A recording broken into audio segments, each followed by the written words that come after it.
कि युवा और महिला को जैसे हमने विधानसभा में प्राथमिकता दी थी, आने वाले भविष्य के लोकसभा के अंदर भी पार्टी इस पे विचार करे कि महिला और युवा का प्रतिनिधित्व प्रदेश के अंदर हमारे संगठन में सबसे ज्यादा होना चाहिए। मैं औपचारिक तौर पर राव बहादुर सिंह जी को चाहूंगा कि वो भी अपना व्यक्तित्व रखे और फिर आपके जो सवाल होंगे उनका भी एक एक करके जवाब दें। बैठे बैठे करो, बैठे बैठे करो, बैठे बैठे। बहुत ही सम्मान के योग हमारे प्रदेश के अध्यक्ष निशान सिंह जी, बहुत ही ये कहूं कि हमने तो छोटा सा रूप देखा और जिस प्रकार से हरियाणा प्रदेश में, देश में जिस प्रकार का नाम किया और जिस जोश के साथ में लड़ाई लड़ी, हमारे बहुत ही युवा दुष्यंत चौटाला जी, बहुत ही आदरणीय बांगड़ साहब, शर्मा जी और सभी हमारी पार्टी के मेरे सीनियर साथियों और सभी मीडिया से आए सभी मेरे साथियों, आज आपके बीच में, क्योंकि मैं इस परिवार से कोई आज से नहीं, मैं 1996 से लेकर के और बराबर पार्टी के साथ में 14 तक मैंने काम किया और 14 तक के इस दौरान मेरा एक छोटा सा रूप था और उसको लेकर के मैं पार्टी में आया। जिस प्रकार का पार्टी ने, चौधरी देवीलाल की पार्टी ने, और मैं ये कहूं कि आज अजय सिंह चौटाला उन्होंने और पूरे परिवार ने जिस प्रकार का मेरा कद बढ़ाने का काम किया, मैं ये भी बताना चाहता हूं कि मैं अपने आप में कोई राजनीतिक परिवार से नहीं था, कोई बड़े परिवार से नहीं था।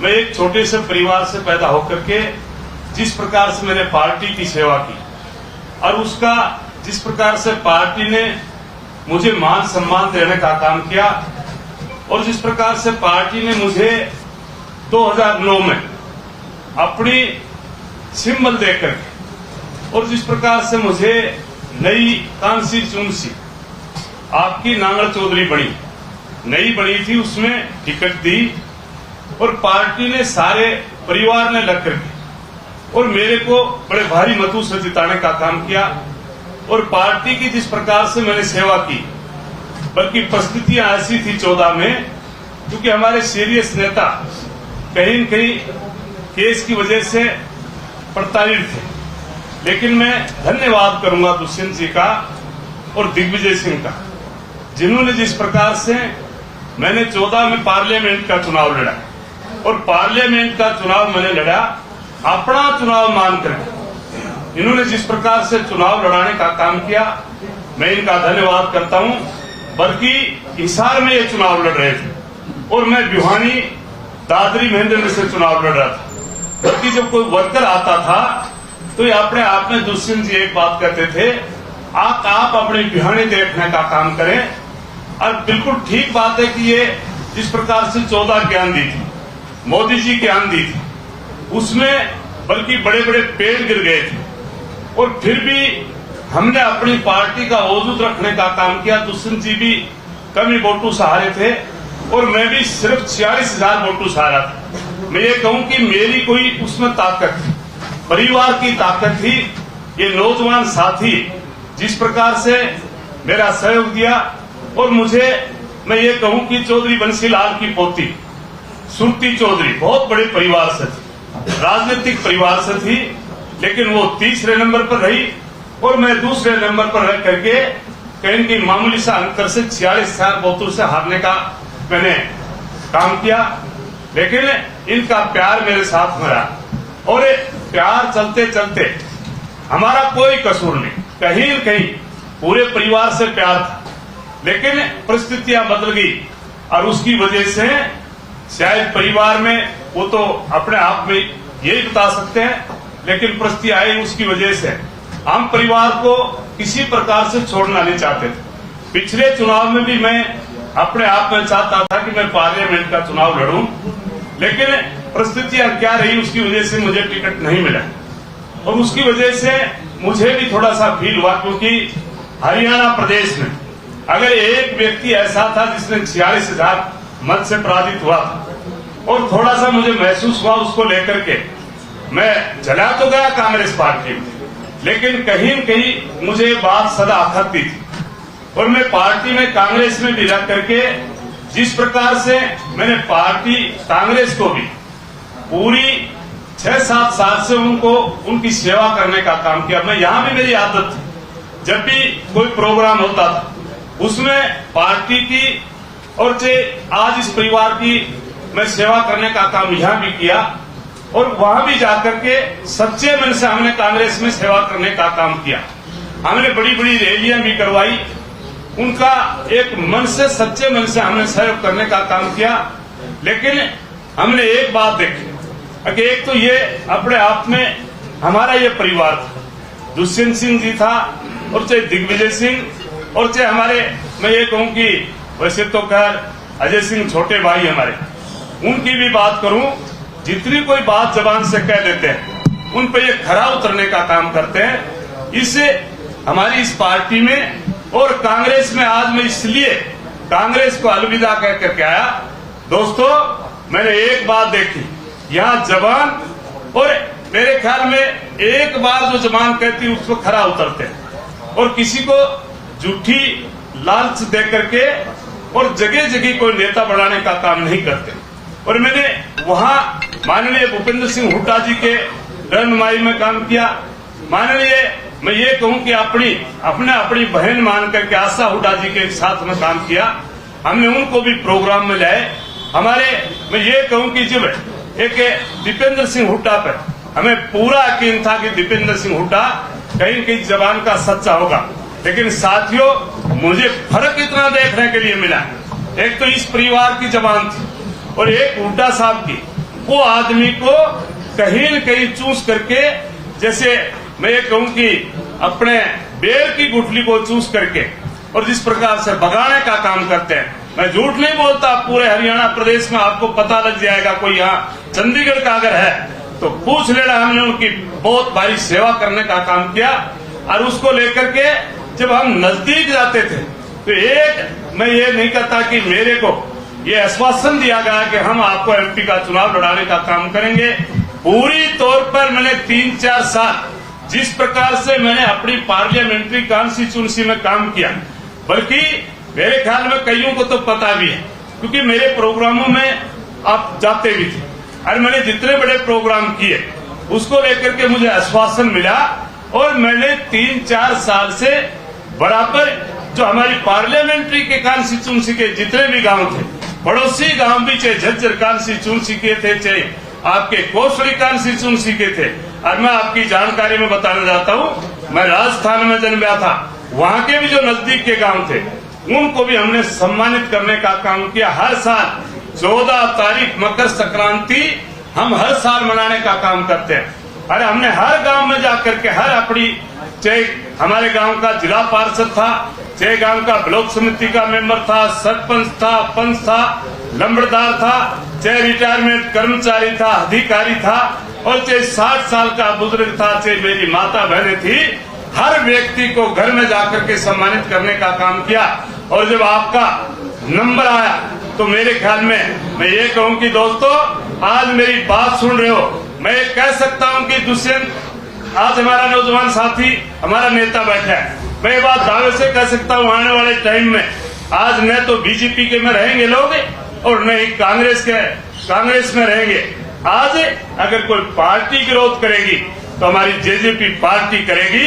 आप यकीन रखना, आज दीपेंद्र सिंह हुड्डा ने एक कॉन्स्टिट्यूंसी में 10-10 एमएलए बनाने का काम कर रखा है। और जब मेरे जैसे आदमी के साथ में इतना बड़ा धोखा कर सकते हैं, जिनको हमने अपनी उसकी माँ को अपनी बहन मानी, और जब बहन बन जाए तो मेरे ख्याल में दीपेंद्र भी बहन जो बनी वो तो, लेकिन जब मेरे जैसे व्यक्ति के साथ में धोखा कर सकते हैं, तो मैं यहाँ के हरियाणा प्रदेश वासियों से एक ही बात करना चाहता हूँ, किसी बहकावे में मत रहना और इस परिवार से बच करके रहना। परिवार अगर असली है तो हमारे चौधरी देवीलाल का परिवार है, इसके साथ में दोस्तों जुड़ करके और तरक्की का रास्ता निकालने का काम करना। जो इस स्कूल में पढ़ करके गया, मैं कह सकता हूं कि हमारे महेंद्रगढ़ में भी मैं ज्यादा हरियाणा प्रदेश की बात नहीं जानता, लेकिन मैं महेंद्रगढ़ की भी बात करूं तो हमारे इलाके में जितने भी एमएलए बनाए, एमपी बनाए, राज्यसभा के मेंबर बनाए, एचपीसी के मेंबर बनाई और थे कर्मचारी सेल का कोई बनाने का काम किया तो वो चौधरी देवीलाल के परिवार ने किया। ऐसे ऐसे लोगों को बनाने का काम किया जो अपने आप में राजनीतिक में भी सोच नहीं सकते थे। भाई सबसे बड़ी बात मैं अपने बारे में कह सकता हूँ, मेरे जैसे व्यक्ति को भी है एमएलए बना सकते हैं, एमपी बना सकते हैं। तो नौजवान साथियों, मेरी बात कोई सुनता हो तो मैं तो यही कहूंगा कि इस परिवार से जुड़ करके, दुष्यंत से जुड़ करके और एक अगली राजनीति का नया रास्ता निकालने का आप काम करना, यही मैं आपसे प्रार्थना करता हूं। और आज मैं पुनः मेरे सीनियर बैठे हैं, प्रदेश अध्यक्ष बैठे हैं, मेरी पार्टी के सीनियर बैठे हैं, दुष्यंत जी बैठे हैं, मैं इनका धन्यवाद करता हूं जिस प्रकार से मुझे मान सम्मान दिया और मान सम्मान देकर के मुझे पार्टी में मिलाने का काम किया। मैं पूरी पार्टी का और सभी हमारे जितने भी हमारे प्रदेश के जितने भी जिलों में बैठे उनका भी धन्यवाद करता हूं। आपने मुझे मान सम्मान देने का काम किया, आप सभी का बहुत बहुत धन्यवाद। बहादुर जी, अभी यहाँ कोई टिकट का कोई वादा हुआ है आपसे? नहीं, मैं टिकट, यहाँ कोई टिकट का वादा नहीं, टिकट का वादा वहाँ था, यहाँ कोई टिकट का वादा नहीं। मुझे अगर ये सिपाही भी बना करके रखेंगे तो सिपाही बन करके रहूंगा। मौजूदा सांसद के बारे में आपने कुछ नहीं बताया, उनके काम अच्छे हैं बुरे हैं क्या है? मौजूदा सांसद जिस प्रकार से मोदी जी जिनको अपने आप में बीच में लेकर के आया था, हमारे मौजूदा सांसद ने काम कुछ नहीं किया, एक भी काम नहीं किया, मिलने के लिए भी लोगों के बीच में नहीं रहा। वो तो आप जाकर के लोगों को पूछोगे। मैं जरूर हर साल अपने आप में हर परिवार में जाकर के दुख सुख की बात करता हूँ। मैंने कोई ये तो बड़ा काम तो नहीं किया, लेकिन सम्मान जाकर के मैंने हर गांव में करने का काम। किसकी लहर है आपके इलाके में? मैं तो ये कहूंगा कि हमारी जेजेपी पार्टी की लहर है। कोई और सवाल? सर आप राव साहब, ये हुड्डा साहब ने किया हुआ था कि आप अभी तक तो टिकट आई नहीं है, तो क्या आपको पहले आभास हो गया कि आपकी छुट्टी कर रहे हैं? शायद जब कोई किसी अदालत में जाते हैं और अदालत में जाते हैं तो पहले मेरे ख्याल पता लग जाता है तेरा वकील कितनी सपोर्ट कर रहा है। तो मुझे इस बात का अंदेशा हो गया था कि मेरा वकील बिल्कुल कहीं न कहीं बिकाऊ होकर के और मेरे को छोड़ गया और किसी और का साथ है। तो जो आप ये कह रहे हैं ये सिर्फ आपके अपनी है या पूरा प्रदेश में ऐसा होगा, जिस तरह मेरे साथ हुआ वैसा ही सबके साथ होगा, इसलिए सचेत रहने का था। और किसके साथ नाम तो बताइए। नहीं, मैं थोड़ी बताऊंगा। हर कॉन्स्टिट्यूंसी में जाओगे, मेरे महेंद्रगढ़ की बात करूं विधानसभा की। राव साहब, आपने 10-10 एमएलए वाली बात की कि हर क्षेत्र में दीपेंद्र ने 10-10 एमएलए संभावित टिकट के नाम पे जोड़ा हुआ है, तो इसका मतलब कांग्रेस में क्या ऐसा चल रहा है वाकई में कि 10-10 जगह हर जगह आप उम्मीदवार बना दिया गया? हाँ, बिल्कुल। मैं तो सच्चाई बता रहा हूँ, मैं मेरे जिले की बता रहा हूँ, भिवानी की बता रहा हूँ। क्या मतलब? मैं ये कह रहा हूँ कि एक कॉन्स्टिट्यूंसी में 7-7, 8-8 आदमियों को एमएलए बढ़ा करके खड़े कर रखे हैं, उनको आश्वासन दे रखा है और उनको ये कह रखा है कि तेरे को लड़ाएंगे, और जब मौका आएगा तो मेरे ख्याल में तो मेरे से समझ जाएंगे सारे, अभी दुष्यंत के साथ में लड़ने का काम करेंगे। कांग्रेस में चल किसके लिए हरियाणा में? मैं तो ये कहूंगा कि कांग्रेस नाम की तो कोई चीज नहीं। अगर संगठन जब तक ये नहीं बनाए 10 साल में, 10 साल से ये प्रदेश अध्यक्ष तो बढ़ा देते हैं, लेकिन कोई बॉडी इन्होंने गठित करने का काम नहीं किया। जबकि हमारी छोटी पार्टी थी, 5-5.5 साल पहले पार्टी बनी, जिस प्रकार से संगठन बनाने में इन्होंने मजबूती दिखाने का काम किया। आज कांग्रेस में है क्या? संगठन नाम की कोई चीज नहीं। हर आदमी अपने आप में नेता मानता है, हर आदमी अपने आप में। दीपेंद्र सिंह तो वास्तव में कईयों को टिकट बांटता है। मैं एक चीज जरूर बोलना चाहूंगा, जो राव बहादुर सिंह जी ने भी चीज की। आज वास्तविक में कांग्रेस की ऐसी हालत है, और मेरे ख्याल से प्रेस के साथियों ने भी पिछले कई वर्षों में कई प्रदेश अध्यक्षों से यही बात पूछी है कि संगठन कब आए। जो इनके प्रदेश प्रभारी है, क्या नाम है, बावरिया जी, दीपक जी से ये तो पूछो कि वो तारीख पे तारीख दे जाते, हफ्ते बाद, 10 दिन बाद, 15 दिन बाद संगठन आएगा। मुझे लगता है कि उदयभान जी का फेलियर नहीं है, ये कांग्रेस का फेलियर है कि उनके प्रदेश अध्यक्ष बनने से लेकर अब तक 22 जिला अध्यक्षों की नियुक्ति वो नहीं करते। और कोई भी ऑर्गेनाइजेशन जो है उसकी मेहनत होती है कि सरकार बने। सरकार से संगठन नहीं बनते, संगठन से सरकार बनती। और ये बड़ा महत्वपूर्ण चीज है कि कांग्रेस का पतन और खात्मा देश से इसलिए हो रहा है कि आज उनमें आत्मविश्वास नहीं है कि उनके पास संगठन भी खड़ा होता है। और मैं एक चीज जरूर बोलना चाहूंगा, पिछले कई दिनों से हुड्डा साहब ये बयान दे रहे हैं कि ये वोट काटेंगे, वोट काटेंगे। राजनीतिक आदमी की 5 साल की फसल है और ये तो किसान भी नहीं छोड़ता कि मेरे फसल को पड़ोसी किसान काट ले जाए, वहां भी जेड़ी लेके खड़ा हो जाता है। तो क्या इनेलो को हमारी फसल काटने देंगे? हम कांग्रेस को काटने देंगे? बीजेपी को काटने देंगे?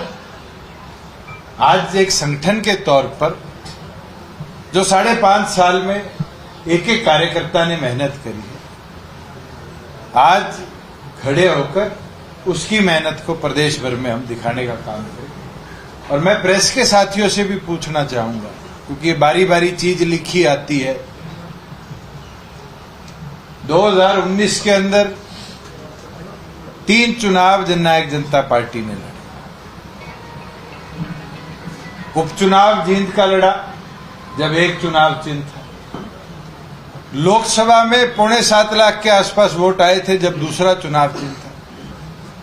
और फिर विधानसभा में 15% वोट मिले तीसरा चुनाव था। आज तो हमारे पास स्टेबिलिटी है और ये विश्वास है कि हरियाणा के अंतिम घर तक भी अगले 30 दिनों में हम चाबी को पहुंचाने का काम करेंगे नॉमिनेशन से पहले, और संगठन की ताकत को पूरी तौर पर दिखाएंगे। और जो लोग कहते हो कि चुनाव किसके आगे लड़ेंगे, एक चीज मुझे खुशी है, आज करनाल लोकसभा की मीटिंग थी, सर्वसम्मति से लोगों ने कहा कि मनोहर लाल जी के सामने भी मजबूत कैंडिडेट उतारना चाहिए और मजबूती के साथ करनाल की सीट लड़नी चाहिए। ये उनका जोश है, हौसला है। और हमें भी खुशी है कि 10 की 10 सीटों में एक साथी ऐसा नहीं मिला जिसने ये कहा हो कि मैदान छोड़ दे। सबकी ये सोच थी कि अगर मैदान छोड़ दिया तो 90 दिन में दोबारा साथी वापस नहीं आएंगे। मजबूती के साथ इस ताकत को, लड़ाई को आगे ले जाने का काम करो। और मुझे लगता है कि आज राव बहादुर सिंह जी के साथ आने से हमें एक ताकत मिली है और अब ये दौर अगले 2 महीनों के अंदर प्रदेश भर में चलाएंगे। जहां कोई साथी पीछे बिछड़ा हो या रह गया हो उसको भी लाने का काम करेंगे और नए साथियों को भी जोड़ेंगे। तक पहुंचाएंगे आप, लेकिन सत्ता का ताला जो है इस बार आप ही के हाथ में रहे, इसके लिए इस बार ताला भी हम लाएंगे और चाबी भी मारी लगाएंगे। ये चीज तो मैं अश्योर कर सकता हूं। जब हम 11 महीने में चुनाव में गए थे, जब मैं ये बात कहता था कि हमारी चाबी ताला खोले, और वो खोला। सरकार तो आज भी बीजेपी बना पाई, मगर उसके बावजूद भी स्टेबिलिटी जो थी 4.5 साल हमारे साथ मिल पाई। मैं तो बेचारे निर्दलियों की सोचता हूं आज के जो 4.5 साल तो ये सोच रहे थे हमारा नंबर आओगा, हमारा नंबर आओगा, और कल के कैबिनेट एक्सपेंशन के बाद तो ये चीज साफ होगी थारा नंबर को नहीं आओ। आप उनसे तो पूछो। हम तो आज भी हौसले के साथ प्रदेश के हित में कैसे कार्य है उस पर काम करें। और मैंने तो पिछली प्रेस कॉन्फ्रेंस में भी आपके माध्यम से आग्रह किया था नए मुख्यमंत्री से कि आप मुआवजा राशि कोड ऑफ कंडक्ट से पहले किसान के खाते में ट्रांसफर करने का काम करें। आज कोड ऑफ कंडक्ट लग गया। आप ये सोचो, जहां ओलावृष्टि हुई थी, फसल बर्बाद हुई थी, वहां अब किसान को 90 दिन का इंतजार करना पड़ेगा, क्योंकि नई सरकार ये टाइमली डिसीजन नहीं ले पाई कि गिरदावरी की रिपोर्ट पे पैसा सैंक्शन हो।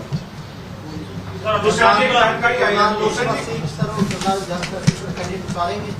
देखिए, हल्का वाइज बैठकों के लिए जिला अध्यक्षों को अधिकृत किया गया है, उनके साथ प्रभारी लगाए गए हैं। दोनों पे वो कार्यकर्ताओं से भी चर्चा करके अपने व्यूज ले आएंगे। मगर जो जिला और राष्ट्रीय और प्रदेश कार्यकारिणी के सदस्य बुलाए हुए थे हम, उनका विचार यही है कि हमें प्रदेश के सारे चुनाव, क्या जेजेपी 10 की 10 लोकसभा सीटों में चुनाव लड़े? ये फैसला जो हमारी 10 लोकसभा की सीटों की रिपोर्ट है, सरदार निशांत सिंह जी को अधिकृत हमने किया है कि पीएसी को दे दे। पार्लियामेंट्री बोर्ड जो फाइनल करेगा उस अनुसार फिर पार्टी का। सर, अमित शाह जी का एक इंटरव्यू, आपने टीवी इंटरव्यू सुना होगा, जनता को लेकर के जब सवाल किया गया, उनका कहना था कि हमारा आपस में कोई इस तरीके का झगड़ा नहीं है, बस वो सीट की डिमांड तय कर रहे थे कि हम नहीं दे सकते थे। क्या आप नहीं हुआ? मैंने तो हिसार रैली में ही बड़े क्लियरली बोल दिया था कि हमने महेंद्रगढ़, भिवानी और दूसरी हिसार लोकसभा सीट मांगी थी, उस पे सहमति नहीं बनी। भारतीय जनता पार्टी ने ये निर्णय किया और मुझे नहीं लगता उससे अलग कोई बीजेपी के भी साथी ने बोली होगी। पर मैं एक चीज जरूर कि हरियाणा प्रदेश के नए मुख्यमंत्री ने एक बात कही कि हमारा सरकार का गठबंधन था। मुझे लगता है उन्होंने प्रभार नया संभाला है, उनको मनोहर लाल जी से पूछ लेना चाहिए था। अगर सरकार का गठबंधन था तो फिर एनडीए की बैठक में जेजेपी को क्यों बुलाया गया? आज के दिन उनके राष्ट्रीय अध्यक्ष क्यों एनडीए के अंदर जेजेपी को एक हिस्सा मानते थे? और हमने तो पहले दिन ये निर्णय कर लिया था 12 तारीख को ही कि जननायक जनता पार्टी नई गवर्नमेंट के फॉर्मेशन का हिस्सा नहीं बनेगी, एनडीए का हिस्सा नहीं रहेगी। एक चर्चा आई है सर कि आपसे इस्तीफा देने के लिए कहा गया था, लेकिन आपने मना कर दिया, उसके बाद फिर सरकार डिसॉल्व हो गई। चर्चाएं तो पता नहीं क्या क्या आएंगी और क्या क्या रही होंगी और क्या क्या आगे बनाई जाएंगी। मैं एक चीज आपको स्पष्ट कह देता कि हरियाणा गवर्नमेंट का नेतृत्व मनोहर लाल जी कर रहे थे। जब चीफ मिनिस्टर रिजाइन कर देता है तो काउंसिल ऑफ मिनिस्टर के रेजिग्नेशन ऑटोमेटिकली हो जाते हैं। जैसे ही मनोहर लाल जी ने रिजाइन किया, मैंने उसी समय अपना ऑफिस हो, अपना स्टाफ हो, सारा रिलीव कर दिया था। मुझे कोई लालच नहीं था कि हम बैठे रहे या उस सरकार के चिपके रहे, उस कुर्सी के बैठे रहे। 1 मिनट भी नहीं लगाया था और आप सभी साथी दिल्ली थे। और ना आज शौक, अगर कार्यकर्ता मेहनत करेंगे तो हम इससे बड़े नंबर्स के साथ आएंगे, इससे बड़ी पावर के साथ आएंगे। तो कार्यकर्ताओं की मेहनत पर है। 4.5 साल अगर हमने काम किया तो हरियाणा के हित में काम किया। आज मैं मांग करता हूं, पहले तो मांग भी कोई करने वाला नहीं था। आज किसान की सरसों आ चुकी है मंडी के अंदर। आज नई सरकार से यह निर्णय नहीं हो पाया कि उसको एमएसपी पर खरीदेंगे या 72 पर खरीदेंगे। आज मंडी के अंदर परचेज वेयर हाउसिंग करेगी, फूड सिविल सप्लाईज करेगी, या एफएड करेगी या एफसीआई करेगी। डिपार्टमेंट एलोकेशन में कितना समय लग रहा है। आज मुझे तो पीड़ा होती है देखते हुए कि हमारा जो किसान है वो बेचारा मंडी के अंदर जाएगा भी तो उसको एश्योरेंस नहीं है कि 72 भरपाई में 600 रुपए मिलेंगे या 600 नहीं मिलेंगे, एमएसपी मिलेगी, एमएसपी नहीं मिलेगी। 4.5 साल में हरियाणा प्रदेश के फार्मर को कभी ये चिंता करने की जरूरत नहीं हुई। 4.5 साल हमने प्राथमिकता के तौर पर किसान को समृद्ध बनाया, ताकत दी। और आज खुशी के साथ कहता हूं 1 लाख करोड़ रुपया जो कोई नहीं कर पाया किसान के खाते में डीबीटी कर दिए थे। और मैं तो चाहूंगा नायब सैनी जी से, मंत्रालय आज के दिन तो क्योंकि किसी को डिवाइड वर्क हुआ ही नहीं उनके पास है, कि आप चंडीगढ़ बैठिए, किसान के बारे में इस पे निर्णय लीजिए। ये हरियाणा भ्रमण से ज्यादा जरूरी प्रिक्योरमेंट है। और प्रिक्योरमेंट अगर नहीं ढंग से होती तो आप कृषि वर्ग को अंधकार में डालने का काम। नई कैबिनेट को कैसे देखते हैं आप? मंत्री बनाए गए कल, अभी तो परफॉर्मेंस का टाइम ही नहीं है। कोड ऑफ कंडक्ट लगा हुआ है, कोई निर्णय नहीं लिए जा रहे। और निर्णय लेने का टाइम आएगा, विधानसभा के चुनाव आ जाएंगे। इस शॉर्ट स्पैन में किसी को रेट करना मुझे लगता है हमारे लिए बहुत जल्दबाजी हो। सर आप एनडीए का पार्ट अभी भी है नहीं, और नहीं, मैंने तो पहले दिन बड़ा क्लियर कर दिया था कि हम नई गवर्नमेंट फॉर्मेशन का पार्ट नहीं है और हम एनडीए का पार्ट नहीं है। अनिल भी जिस तरीके से मंत्रिमंडल से जो है वो नदारद है, मंत्रिमंडल में भी शामिल नहीं किया गया, किस तरीके से देखकर क्या भविष्य जो है वो आप देखते हैं कि आप हमारे साथ सीनियर कैबिनेट के साथी रहे हैं, उनका अनुभव बड़ा अच्छा रहा। मेरे तो साथ में बैठा भी करते थे विधानसभा में। अब बीजेपी ने क्यों ये निर्णय लिया है इसके ऊपर तो भारतीय जनता पार्टी करे। मैं तो मानता हूं कि हमारे साथ साथ एक अनुभवी मंत्री को भी ओहदे से हटना पड़ा। उसका नुकसान होगा आपको लगता है धरातल? भारतीय जनता पार्टी आंकलन करे। हमारे संगठन के किसी साथी का मंत्रालय गया है और उसको नुकसान होगा, इस पर तो मैं जवाब दे सकता हूं। एक सवाल था सर, अभी आप 3-4 दिन पहले संत कुटीर गए थे, आपने मुलाकात भी करी। आप शायद उस दिन प्रेस कॉन्फ्रेंस में नहीं थे, मैं दोबारा रिएट्रेट कर देता हूं। मेरी उम्र 35 साल है, मनोहर लाल जी 70 साल के। हम 4.5 साल बिना कोई कागज फेंके उल्ट सिट बोले बड़े अच्छे तरीके से प्रदेश की सरकार को हमने चलाया, कभी लड़ाई झगड़ा नहीं। और ये हमारे संस्कार है, शायद आपके भी घर में सिखाए हो बड़ों ने कि अगर रिश्ते अच्छे रहे तो किसी का धन्यवाद करना, आभार करना जरूरी होता है। मैं तो सिर्फ संस्कारी तौर पर उनका थैंक यू बोल के आया था और मुझे लगता है कि उनका जो अनुभव मेरे साथ रहा है, मेरा उनके साथ रहा, एक दूसरे से हमने बहुत कुछ सीखा। ये कह रहे हैं आपने रैली में बयान भी दिया, रात गई टूटा भी पाट ले। देसी कहावत है, मेरी माँ ने मेरे को सुबह सुबह बोली, तू तो हट ही रहा था, कईयों को हटा ले गया। और आज मैं रिजल्ट देखता हूं, हम तो 1, 2, 3 थे, तीनों ही हट गए। तो इसमें संशय मतभेद तो है ही नहीं कि मैं अगर सरकार से अलग हुआ या गया तो मेरे साथ मनोहर लाल जी भी गए, विद साहब भी गए, और तो और नीचे बेचारे सारे एमओएस भी गए। 5 विधायक नाराज चल रहे हैं। ठीक है, संगठन की कार्रवाई जो भी होनी है संगठनिक तौर पर होगी। नाराजगी तो कईयों की होती है, कई वापिस भी आ जाते हैं। 5 रह गए थे, 2 आ गए, 3 रह गए, 3 में से कोई एक आधा और आ जाएगा, एक आधा चला जाएगा। ये तो राजनीतिक तौर पे आज से 2 महीने पहले मैंने विधानसभा में कह दिया था कि मौसम आ गया, अब कई आएंगे कई जाएंगे। पर उनके मंत्री की आस तो पूरी नहीं हुई। चलो आप दिलवा दो शपथ। मैं कब दिला सर, ये राव बहादुर सिंह ने कहा कि दीपेंद्र जी कई जगह एमएलए बनाते हैं और वो टिकट नहीं मिलते। आपके संपर्क में कुछ और लोग भी हैं? नहीं, बहुत ऐसे लोग हैं जो शायद इस संशय में हमारे साथ पीछे नहीं आए कि अलायंस में उनकी विधानसभाएं भारतीय जनता पार्टी के पास जा सकती है। और अब वो लोग भी स्वराज हैं, वो लोग भी अपनी इच्छा जाहिर कर रहे हैं। हम तो आज से ही लोकसभा के चुनाव को विधानसभा का ट्रेलर मान के चलेंगे। जैसे बोर्ड एग्जाम आते हैं तो हर स्कूल प्री बोर्ड करवाता है, मॉक एग्जाम लेता है, उसी प्रकार से मुझे लगता है कि विधानसभा के चुनाव का ट्रेलर ही लोकसभा में। आपको कोई टिकट की अरेंजमेंट देगा सर? ऐसा तो संगठन निर्णय करेगा। मैं तो आपके सामने एक चीज कह सकता हूं कि हमारे 3 जिले हैं, 9 विधानसभाएं हैं, 3 भिवानी की, 2 दादरी की और 4 महेंद्रगढ़ की। राव बहादुर सिंह जी ने चुनाव भी लड़ा है, 2.5 लाख से ऊपर वोट भी लिए हैं। आगे हल्के की मीटिंगें होगी, बिल्कुल ये सारी मीटिंगें भी अटेंड करेंगे संगठन के तौर पर। और संगठन में भी जल्दी डॉक्टर अजय सिंह चौटाला जी से विचार विमर्श कर कोई सामान्य जिम्मेवारी भी इनको हम देने का काम करेंगे। बधाई हो, कौशल निगम की पहली भर्ती होगी। ये तो मेरे ख्याल से पहली बार हुआ होगा किसी संगठन में जो लोग संगठन छोड़ के गए, री एंट्री के अनुसार पहले पद की जिम्मेवारी दी गई। चाहे वो नफे सिंह राठी जी रहे हों, पहले वो भी चौटाला साहब को छोड़ के गए थे और उसके बाद उनको प्रदेश अध्यक्ष बनाया था।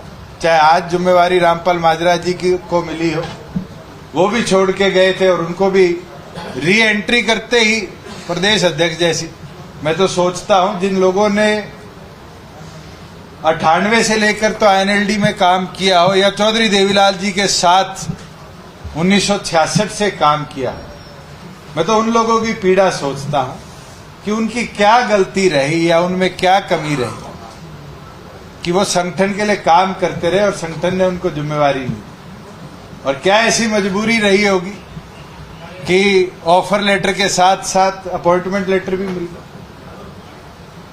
अभय चौटाला जी कुरुक्षेत्र से चुनाव लड़ रहे हैं, एजीपी भी कोई उम्मीदवार खड़ा करने जा रही है, पार्टी निर्णय करेगी। ये तो जिस जैसे ही निर्णय होगा, 1 पे लड़ना है, 5 पे लड़ना, नहीं लड़ना, 10 पे लड़ना है, तो उसके उपरांत ही कैंडिडेट्स और कैंडिडेट्स की लिस्ट भी आपको होली के बाद तक डिस्कस करके हम बता सकते हैं।